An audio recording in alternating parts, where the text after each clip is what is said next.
Hi friends, இது வந்து Sunday evening vlog. நாங்கள் வெக்கேஷன் முடிச்சுட்டு இந்தியாவிலேருந்து வந்ததுக்கப்புறம் இப்போ தான் ஃபர்ஸ்ட் டைம் வந்து நாங்கள் வெளியில் போய் சாப்பிட்றோம். ஸோ வீக்கெண்டுன்றதுனால பயங்கர டிராஃபிக்காக இருந்துச்சு. நாங்கள் வந்து வீட்டில் இருந்து இங்கே வர்றதுக்கு ஒரு 5 மினிட்ஸ் தான் ஆகும். பட் ஆனால் வந்து டிராஃபிக்ன்றதுனால கிட்டத்தட்ட 30 மினிட்ஸ் கிட்ட ஆயிடுச்சு. நாங்கள் வந்து இப்போ எங்கே வந்திருக்கோம்னு பார்த்தீங்கன்னா லஃபா தான் வந்திருக்கோம். லெபனீஸ் ஃபுட்டுனாலே வந்து லஃபா தான் வந்து டேஸ்ட் வந்து சூப்பராக இருக்கும். எங்களுக்கு ரொம்ப ஃபேவரேட்டான பிளேஸு. பசங்களும் வந்து ரொம்ப நாள் ஆச்சு லஃபா போய் சாப்பிடு அப்படின்னு சொல்லிட்டு அவங்களும் லஃபா தான் போகணுன்னு சொல்லிட்டாங்க. ஸோ அதனால தான் வந்து லஃபா வந்திருந்தோம். என்னோட ஃபேவரேட் வந்து பார்த்திங்கன்னா லெபனீஸ் பொட்டேட்டோ சாண்ட்விச் வந்து ரொம்ப நல்லாயிருக்கும். எனக்கு ரொம்ப பிடிக்கும் அங்கே. ஸோ பசங்க வந்து சிக்கன் ஆர்டர் பண்ணியிருந்தாங்க, ஹஸ்பண்ட் வந்து கிரில் ஆர்டர் பண்ணியிருந்தாங்க.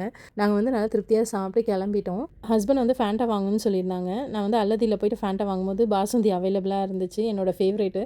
ஸோ அதனால் அதை வாங்கிட்டு கிளம்பலான்னா பசங்க வந்து இவ்வளோ தூரம் வந்துட்டோம், ஓல்டு மும்பை ஐஸ்கிரீம் நியர்பை தான், ஸோ அதனால் ஐஸ்கிரீம் சாப்பிடணும் அப்படின்ட்டாங்க. சரி ஓகேன்னு சொல்லிவிட்டு அங்கே போய் ஐஸ்கிரீம் சாப்பிட்டு அதுக்கப்புறம் கிளம்பிட்டோம்.